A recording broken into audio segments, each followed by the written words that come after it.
First of all, awesome to see you all. Thanks for jumping on. Hopefully, the timing of this topic is appropriate for many of you starting to think about what your off season looks like. Some of you it might be a bit early, some of it might be a bit late, but nonetheless, the I suppose the purpose of your off season, regardless of when it's occurring, is very, very important. I suppose the topic is sorry. Uh the key thing for off seasons is, I suppose, first of all, sitting back and having a think about what's important or where it is you want to start the new season. So, it's called an off season for a reason. You're not playing the sport that you love. Um, there's no more competitive outlets. It's an opportunity for the body to repair, refresh, recuperate, the mind to be entertained or to be distracted by other things. So the first thing is to sit down with a bit of paper, or with an iPad or with your computer, and think about, you know, where it is you want to be come the next season. And, once you understand, well, where are the key areas that you want to prioritize and how much time have you got? And now the two key things, which is how long until preseason starts or the team starts getting back together, and what are your priorities to address in that time. Now, if you've been playing rugby or football or soccer for 30 weeks, well, a big part of the off season is to freshen up, to have some time away from some of the stuff that you've been in the grind doing. Um, if the season hasn't been quite as long and enduring, then obviously it's not necessarily about changing a lot, but more just refocusing on what you're trying to get out of what you are doing. Um, a lot of people think the off season's when you can let go of nutrition habits, where you can stop having a ball in your hand, um, and there's all these things that you don't need to do because you're not in season.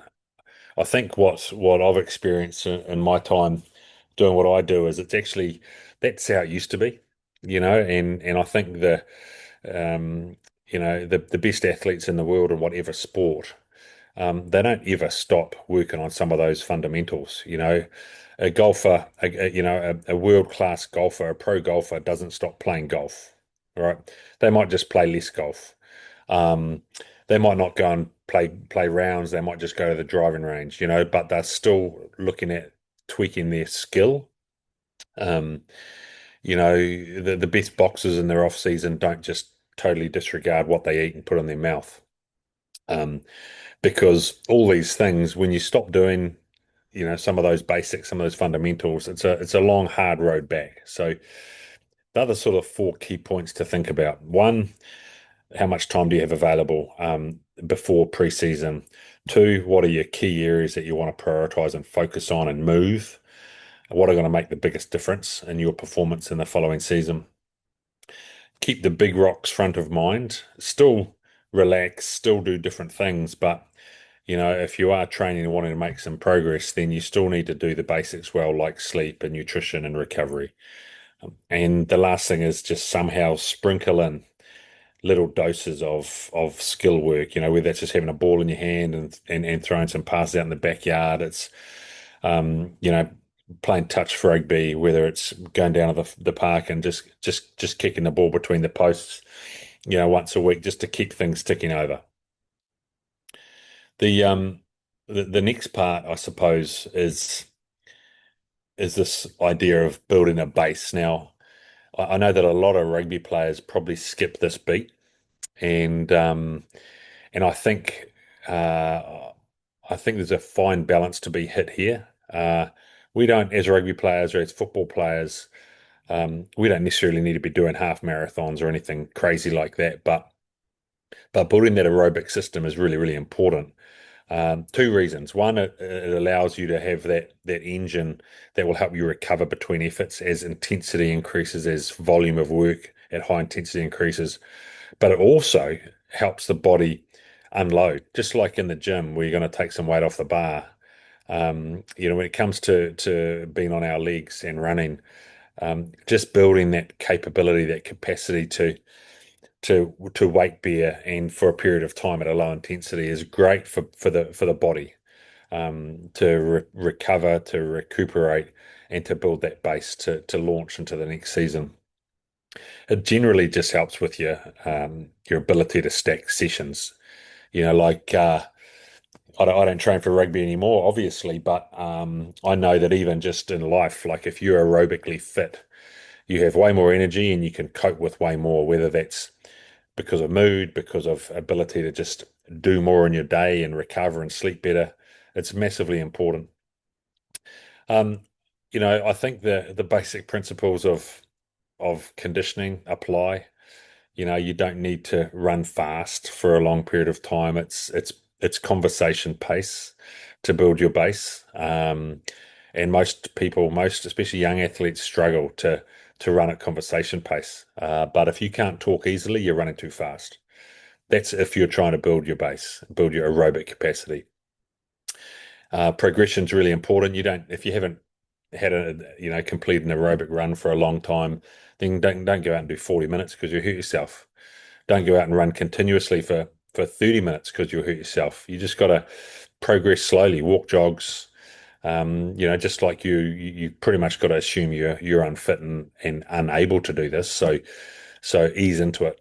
Uh, the thing with conditioning, it's no different to the gym, but you want to keep a track of some numbers. Now, for me, heart rate's a great thing. Like you can just run the same pace, but you're doing the same pace, but at a lower heart rate. So you're getting fitter. Could be that you're trying to run a distance and you're trying to do it at the same speed, but at a lower heart rate, or you're trying to hold a heart rate and cover more distance. But either way, tracking some numbers is awesome for you to just look at trends and make some adjustments. But we all like seeing improvement, and if you measure some of these things, you see improvement pretty fast. And the last thing, just around this aerobic engine building, is good footwear, good surfaces, progress slowly. Biggest bugbear of mine is people going out and pounding the pavement, running too hard in bad footwear on cambered roads, and hurting themselves. So just be smart. Be smart. You're better off going easier, slower, and on good surfaces than the opposite, because otherwise you waste your off season because you're injured. So be smart around that side of things and those decisions you make. Um, I think the next part of this is, what it should or could look like. Now, there'll be some people looking at this or watching this going, Gilly's on some drugs or something because he's wanting a 140 kilo prop to go for a 40-minute run. I'm not wanting a 140 kilo prop to go for a 40-minute run. It's all about positional demands and needs still. Okay, so if you're 140, 150 kilos, then you might be jogging. You might be walking for a minute, jogging for two. You might be walking for 30 seconds, jogging for 2 minutes 30. You might stay on grass. Okay, you might stay on grass and not go on the pavements. But if you're a 90, 80 kilogram halfback, well, there's no reason why you can't be out doing 40-minute runs in running shoes on the road or on the trails. So the concept is about building your aerobic base. What it looks like is dependent on the position. But early in the off season, it's low volume, low duration, low intensity. We get into the middle of the off season, we're starting to build a little bit of um, volume, probably a bit more frequent, and starting to trickle in some accelerations. That could just be as simple as, every 7 or 8 minutes in the run, 5 or 6 minutes in the run, you stop at a hill and just do a couple of little efforts up it, but nothing maximal. So you're starting to reintroduce some acceleration qualities. And then obviously as we're approaching the preseason, we're starting to move into some change of pace, move into some tempo type running, gradually increasing intensity. Now you can see why it's important to work backwards from the start of your competition, knowing the length of your preseason, knowing the length of your off season, because it just helps you in planning your progressions. You might have 2 weeks of of easy, slow jogging. You might have 2 weeks of easy, slow jogging with some accelerations introduced. Then you might have 2 weeks of some tempo runs. It's 6 weeks is going to go pretty fast, and that could only be 4 or 5 sessions, um, across those 2 weeks in each level of or each layer of work. So that's why you've got to work backwards. Really important. Okay. The gym, getting strong, getting big, getting powerful, getting lean, all these things we all love as men, and as women wanting to dominate on the field. So I think the key thing that I've learned over time is, and it's not rocket science, and you'll see this in any textbook, but traditionally people will program, 2 lifts a week for rugby players. Even football players that I'm dealing with at the moment, like it's actually mandatory to only lift twice a week. So problem with lifting twice a week is the stimulus is so low that you're unlikely to make improvements. So, if one of your priorities or focus areas that you think is going to help you play better in the weekend, is to be stronger and more powerful and maybe bigger, then you need to look at how frequent you're in the gym. And twice a week, you sort of gotta maintain. You're probably not gonna make big shifts, especially if you're already in good shape. If you're in bad shape, obviously you'll make some shifts pretty quickly twice a week, to a point, and then you'll stop moving. 3 times a week for most athletes, that's sort of the sweet spot. And just bear in mind, when we're saying 3 times a week, we're not saying 3 lifts a week. We're talking about how often is a particular movement or muscle group getting hit. Okay, so we're not talking about, oh, you're doing 3 gyms, you're sweet, you're going to make awesome gains. We're saying if you want to improve your lower body strength, most of us need to have 3 exposures of lower body a week. Okay. If you've got 300 kilos on the bar and you're squatting, then you're a different kettle of fish. You're probably only going to need to lift once a week because you're going to be so sore for a week afterwards, right? But for most athletes, we're talking about hitting the legs 3 times a week to make some gains, 2 times a week to maintain. And then there's another level which is really around how it is you're wanting to progress certain things. If we've got a size focus and a strength focus, sometimes hitting things 4 times a week is required, but it's very tough. And you can do upper body splits. So you might be in the gym 4 times a week, but you might not be necessarily hitting the same muscle group or movement 4 times a week. And just give you an example. Like we are not saying you're squatting heavy 3 times a week to improve lower body. We're saying you might squat heavy once a week. You might squat with slow tempo, 3 down, 2-second pause, 3 up. And then you might be doing some squats with some faster tempo, or a different type of squat, like a front squat versus a back squat. So the movement's getting some stimulus. The stimulus varies. Okay. Um, and I suppose this all comes back to how long your off season is going to be as well. Um, do we need to ramp the reps right up to 8s and 12s? Often the body will like that. The body will like, or the joints will like not having heavy, heavy loads on them, 52 weeks a year. So I think sometimes stripping back to some 8s or some 10s or some 12s is nice for the body. It's obviously good to improve muscle hypertrophy or size, is to have some higher volume stuff. But to get that benefit, you probably need to be having some shorter rests as well.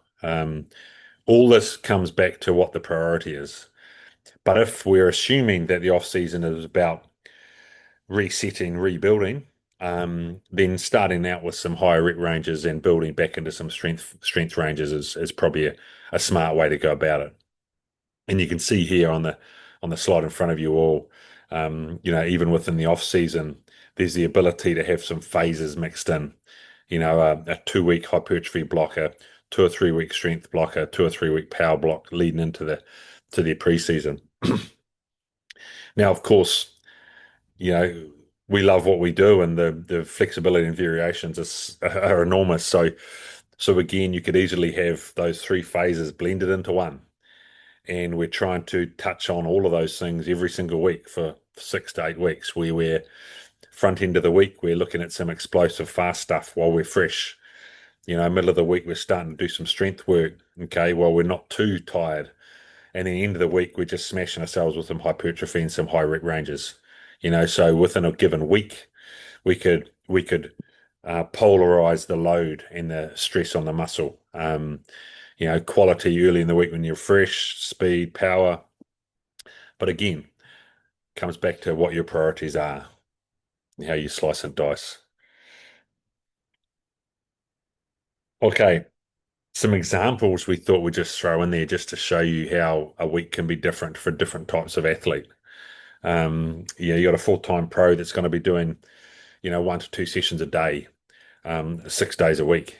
And like it's easy to fit in because work's probably not a problem. Build the machine, keep ticking over, get ready for a hard preseason with the team or with the club. Amateurs who are working or studying, probably limited to 1 session a day, probably limited to an hour a day, being able to squeeze it in because there's so much else going on in life. Maybe only 5 days of work rather than six. Maybe it's 4 days of work rather than five or six. And then you've got the person that's got a bit more time, but maybe not a full-time pro yet, but aspiring to be one. And that's very much a similar to being a pro, but you sort of got a few other things to consider. But you're able to pour time and energy into your skills as well as your conditioning and strength and power work. Now, I think the biggest thing, and even myself, we all make mistakes, right? And the biggest mistakes that we can all make, whether we're coaching people or we're the athlete, is these five key things. And this is so common, it's not funny. Doing too much high intensity stuff when you're not ready for it, or you're not recovering enough for it. So easiest way to grind yourself into a hole, get sick, get hurt, is not giving the body enough recovery between hard sessions. And that's where you might be looking at just targeting once or twice a week, just key sessions that you're going to bury yourself or you're going to bury your athlete. But then in between them, it's more about quality and doing things that are going to stack session upon session, week upon week. Um, the second big mistake, especially for rugby players and football players, is not doing conditioning, just going to the gym, just lifting weights. Okay. Um, like it'll get you so far. It'll keep you strong. It'll keep you big. It probably won't keep you lean, but you're going to lose that engine. And then as soon as you start ramping up that fitness work in the preseason, you end up getting hurt. And so, biggest mistake is just skipping conditioning in favor of the gym because the gym's easier for most of us. We enjoy it a bit more. It's not quite as tough, especially if you're 130 kilos.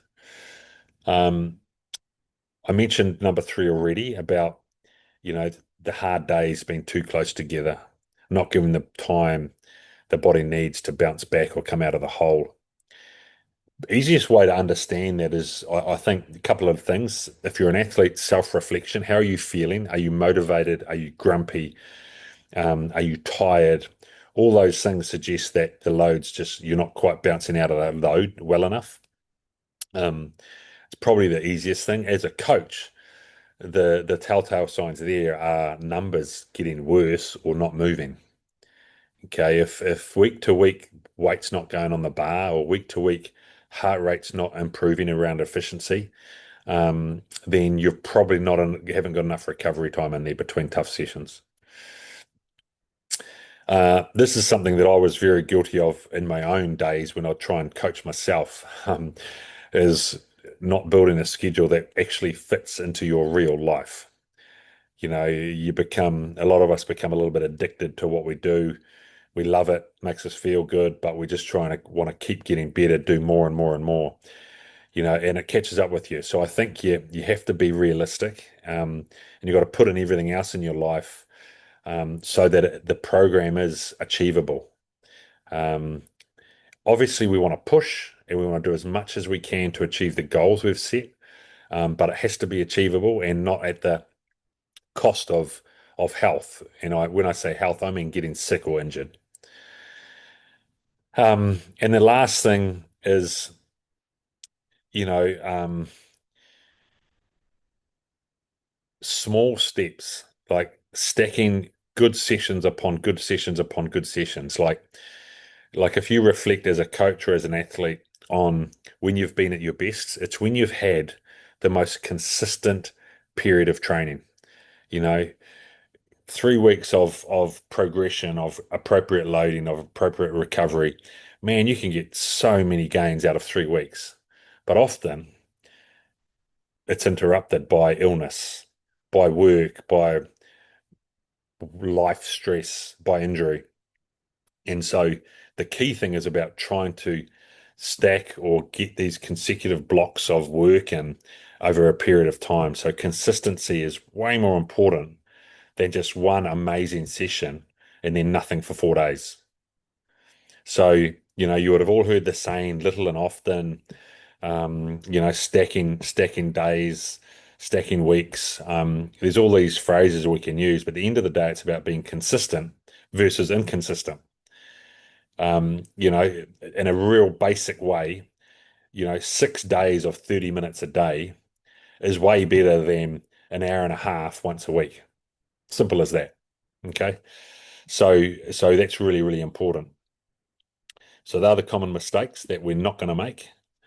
And and I think if we were to summarize, before we get into some discussion, some questions, the key things is identify your start point and then work backwards from there.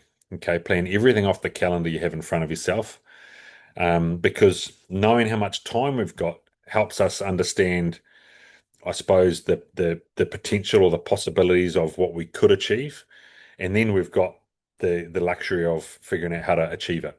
Okay, which is the plan.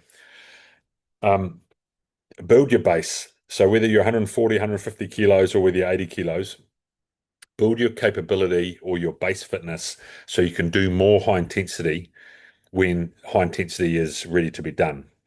Now, I mentioned it earlier, it doesn't all have to be pounding the pavements. It could be on a bike, it could be on a salt bike, it could be on a rower, it could be across 4 different modalities. It could be run, bike, row, swim. Okay. But you're trying to build that engine, low intensity, efficiency, to enable you to do more and recover faster when the rubber really hits the road. Third reminder is progress your strength work. Okay, whatever you do in the gym, we're progressing just like we would anything else. Um, and it comes down to what your priority is. Is it size? Is it strength? Is it power? Is it all three of the above? How much time have we got? Be realistic, make it fit your life, and then avoid those 5 mistakes that I mentioned earlier. Um, get some consistency, listen to the body, be realistic, recover. Now the key habits, sprinkle in some skill. So I think what we're going to do now, so that's basic overview, team. Um, we've got a couple of questions that some people submitted, which we'll tackle one by one, and then we'll open up to you guys that are on the call. Does that sound right, Bucky? Yeah, sounds awesome. Hey, Beautiful. and Gilly, just real quick, one thing, because people might be wondering on the live or watching this recording, like just to circle back to the aerobic base building stuff, guys, and the accelerations. Like Gilly said, it could be as simple as an aerobic run mixed with some easier hill accelerations to start. And if you're thinking about how to progress it, it can be as simple as, starting with a 20-minute run, adding, 2 minutes a run 3 times a week. You could do three 20-minute runs week one. You could do 22 to 25 minutes week two. There's a number of different ways to tackle that. But the key thing is to progress slowly, and not jump from, say, if 20 minutes feels easy, not to jump right to 40, because that's where you are going to be at risk of picking up a soft tissue injury. And then an acceleration method that I quite like using as well is just like sort of what Gilly said earlier, is while you go on an aerobic run, it's maybe every 3 minutes, you just start with 3 second acceleration. So put a timer on, don't go hard, maybe 50 to 60% to start. Do that every 3 minutes, and aim to get like 8 to 10 reps in. Do that a couple times a week. And then each week you go out, you just try and go a little bit faster on those accelerations or build time. So it could be like 3 or 5 second efforts as an example. So you can get two birds stoned that way. Beautiful, Bucky. Okay, so a couple of questions here. First one is, I'm working with an athlete with an AC separation. She's 19, university, plays at under 20s level. What's the best way for her to spend her time in the weight room? Will strength exercise on the opposing side transfer to the injured side until her injured side completely rehab?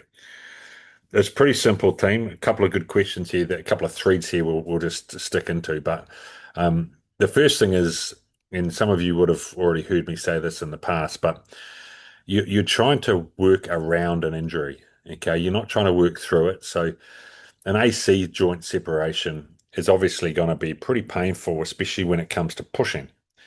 And if we do anything pushing, we're going to delay the recovery of it. So essentially, the key here is to be working on a lot of pulling, okay, a lot of back work. And as the healing and as the clinicians and the medical team or the physiotherapists or doctors have suggested, we start to gradually and work out in front and start pushing. But in the meantime, there's nothing, there's no reason why you're not in the gym doing what you normally do other than reduced pushing, whether that's out in front or above head. Pain is the guide, but anything uncomfortable you're avoiding um, until it becomes uncomfortable. Sorry, becomes comfortable. So that's pretty straightforward. And then the idea of we've only got one side that's injured. Now, cross education is something that's been around forever and a day, which is where you've got an injured limb, you train the other side to try and minimize the reductions in strength or the reductions in muscle size. So the concept here is that if you lift your uninjured side, you're going to get hormonal and neural sort of crossover that's going to benefit the injured side. Okay, so you can definitely reduce some of the losses by continuing to work the good side. So really now what we're down to is this athlete should be in the gym doing everything normal, except on one side, they're not pushing. Okay. And the other side, everything's normal, but it's obviously going to be dumbbell based, dumbbell above head, dumbbell pressing on the bench, incline bench, whatever. This shoulder is fine, the other shoulder is not. So while that's recovering and getting treated, we're doing everything as per normal.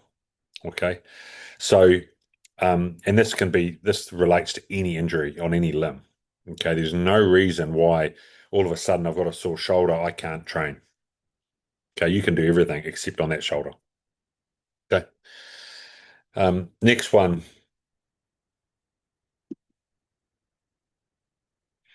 Um, this is from Drew. If playing season is short, May to June sevens, when's the best time to start?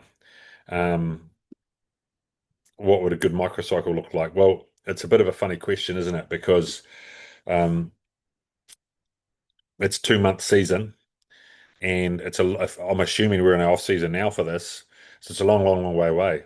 Um, First of all, I'd be thinking about getting very aerobically fit and getting strong because you've got so long, right? So I said before, work backwards. So we're talking about 10 months you've got until this 2 month season. I would be chunking it into months and I'd be incorporating lots of ball work, lots of tackle technique, lots of tackle skill. I'd be playing some other sports that involve game awareness that's similar, whether that's touch rugby, um, any other sport that's going to involve skills that can transfer or cross over, even movements that can transfer and cross over. Um, so you don't want to cook yourself and be cooked by the time you get to May, but you've got a long ramp. Essentially, what you've got is a long ramp. So there's no reason why you can't be in the shape of your life come May the 1st.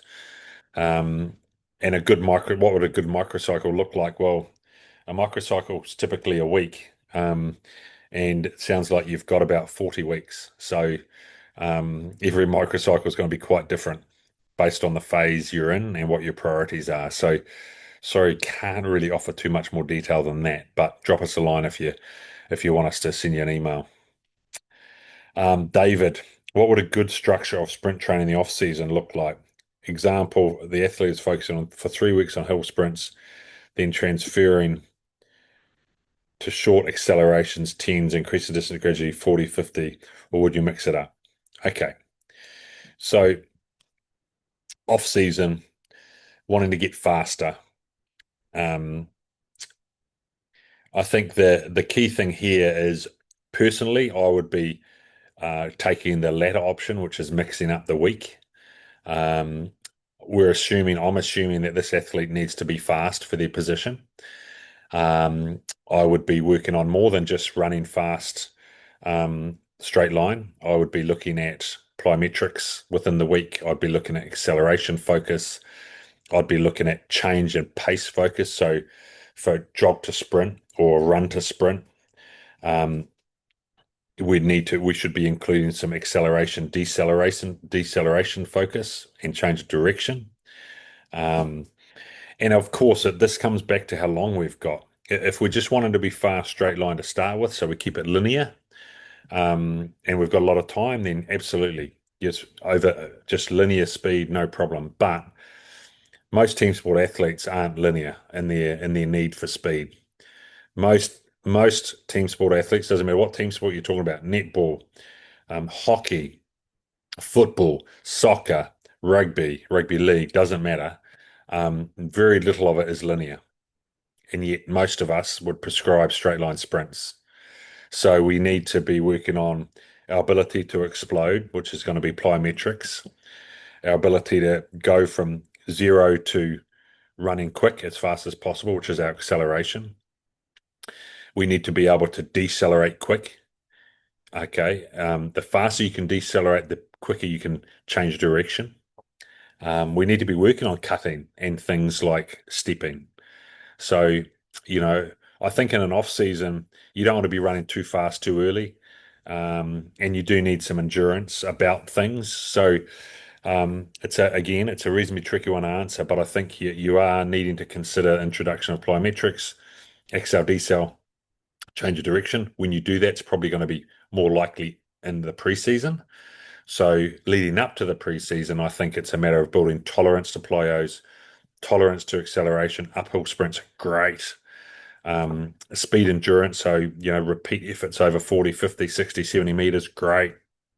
Um, and I think always trying to have a gradually introduce ball in hand, um, or high ball catch into an effort. So again, sprinkling in ways of having a ball, not just running straight line. Even swerving, even running at curves, like running curves is just so important because, you can still keep that high speed element to it, but it's more real life, running around people versus just straight through them. So I'm a big fan of hybrid type training where you're mixing it up, polarizing the work and trying to address all the things at the same time in little chunks more frequently. Okay, we're nearly there, team. Two to go. Holy, I need another coffee. Shane, my friend, question is, do you prescribe any pure aerobic capacity work during the off season? Um, there's a lot of debate at the moment regarding whether um, we do enough pure aerobic work in the off season. I know this would come down to each athlete and their position, but I would love to know your thoughts. Well, I think I've made it pretty clear. Um, I'll tell you where my philosophy comes from. It's not because I'm an endurance athlete myself, but it's because I've seen so many people injured and re-injure from not being fit enough to do the job. Okay. And so what I mean by that is, as human beings, we come out of the womb, we crawl. Okay. We do nothing for a while and then we start crawling. Then we start walking. Then we start running. And then we gradually start sprinting. Um, It's what the body does. It's how we evolve, how we get better. And I think that I believe that's what we should be doing when it comes to conditioning is you got to walk before you can jog. You got to jog before you can run. You got to run before you can sprint. And I don't think there's many people that can just sprint and do nothing else. Okay, except 100-meter sprinters, and they only do, you know, 3 reps a session. So I think that there is an element of the need, I believe, to get muscle, tissue, and bone fit enough to handle the demands of sprinting. Okay, and so it's not about becoming a 10K runner or a 5K runner or a half marathon runner. That's not the point. The point is getting the tissues and the bones and the joints to a position of fitness that allows you to then do things at more intensity. That's all it is. So Shane, I think there's definitely a need to do some aerobic work in our off season. Um, and I think if I give you another opinion, most team sports have a whole lot of aerobic work within their practices. Anything that involves jogging, walking, just that low intensity running, that's aerobic work and by nature. So, we're actually wanting to do that in our off season and then gradually introduce the high intensity stuff that occurs in season. So again, to me, it's a no-brainer. Keep the low intensity stuff in there, make it purposeful, make it enjoyable. It's one time in the calendar where it's okay to go slow and talk. So why not enjoy it and get yourself healthy to launch into another phase of intense work? And then lastly, my friend Lucky, how much training volume is good enough for speed training for youth athletes in the off season? Good question. Um, what we know and love about the youth is that they can pretty much handle anything we throw at them. You recover quick, you can eat whatever you want, you can do loads of volume, um, and generally stay healthy. We get older, and this becomes less and less the case. So I think, Lucky, the key for me would be um, little and often. And if we think about the purpose of youth athletes, the most important thing for youth athletes, in my opinion, is skill and games. Okay, the hot spots of talent, like we're all watching the soccer World Cup at the moment, right? And the hotbeds of talent in football.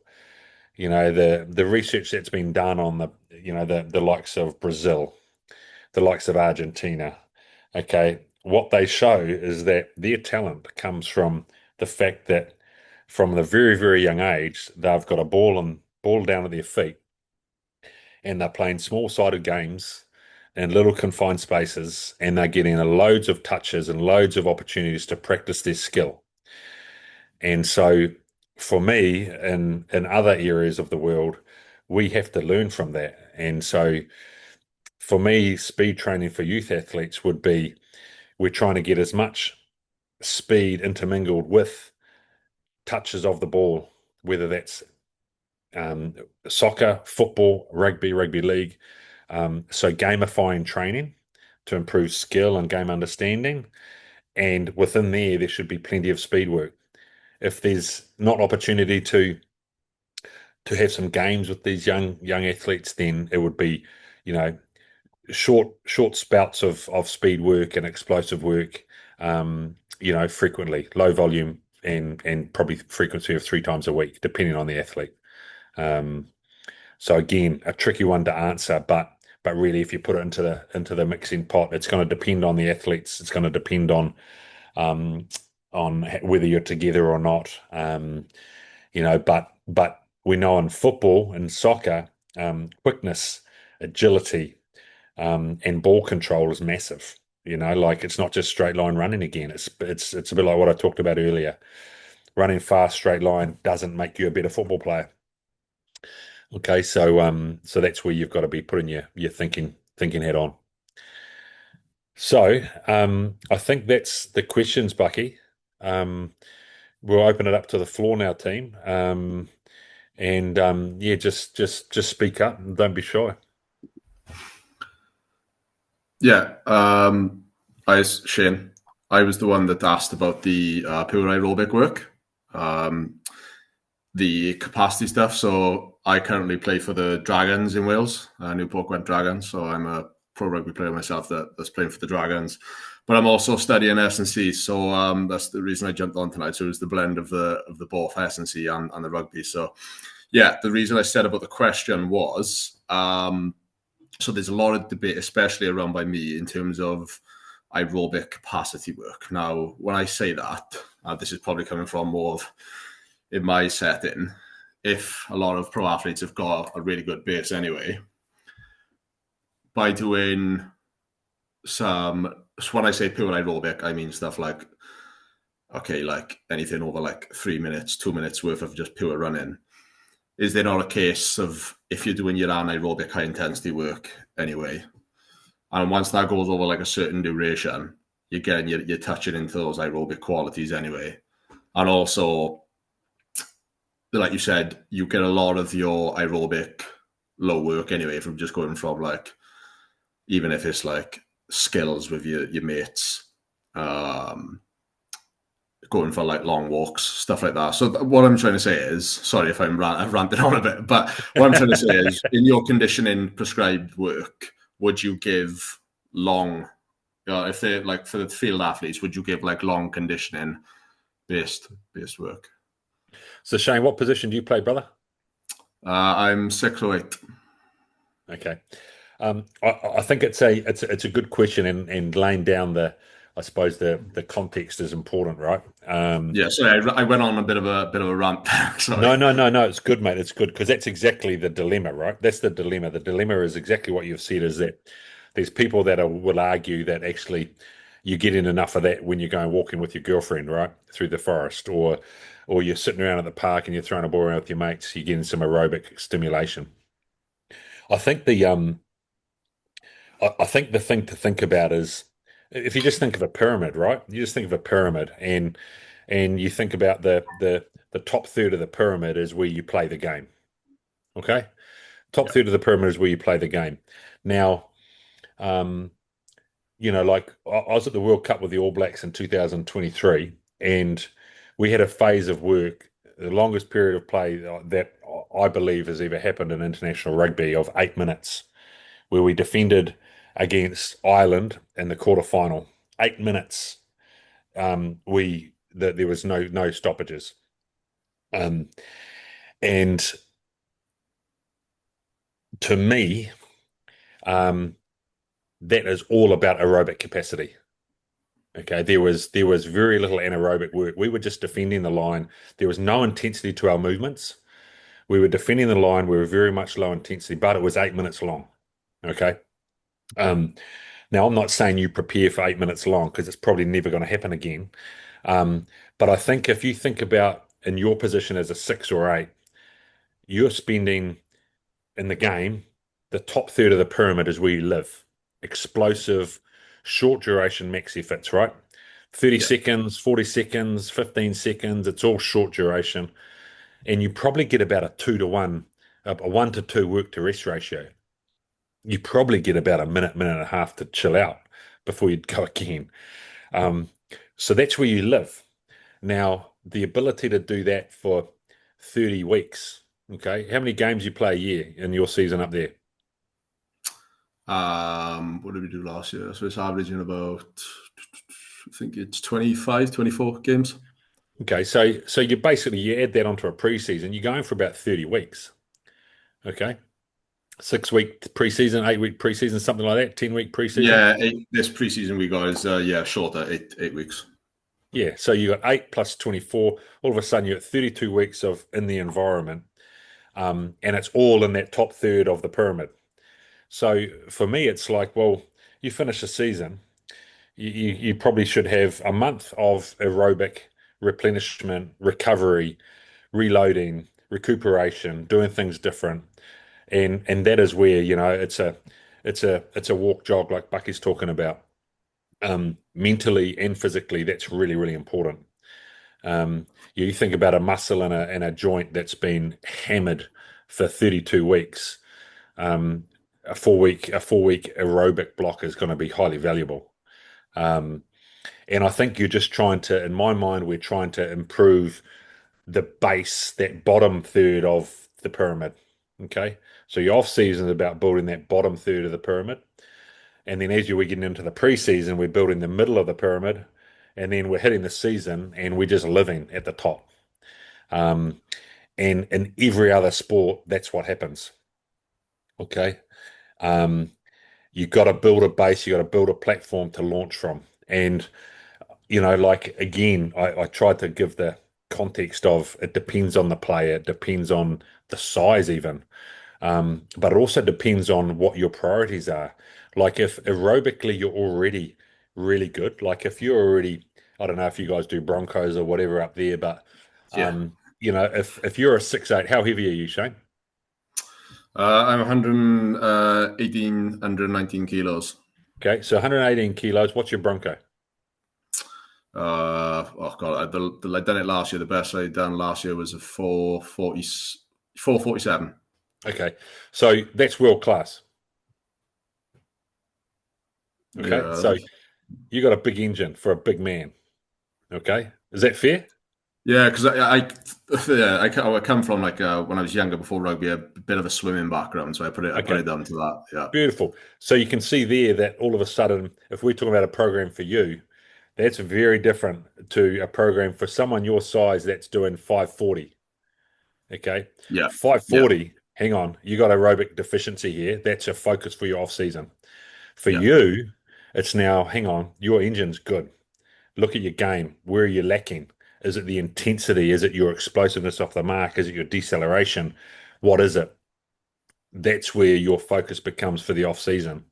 And you yeah, might just put some aerobic work in there. You might go swimming, mate. Like you might swim as your aerobic work. yeah. Okay. That's Um, exactly what I've done. I've the it, blend of probably that was going to be my next question. So I won't ask too many because I know there's other people on here, but I yeah, like to no. split So, that so, up.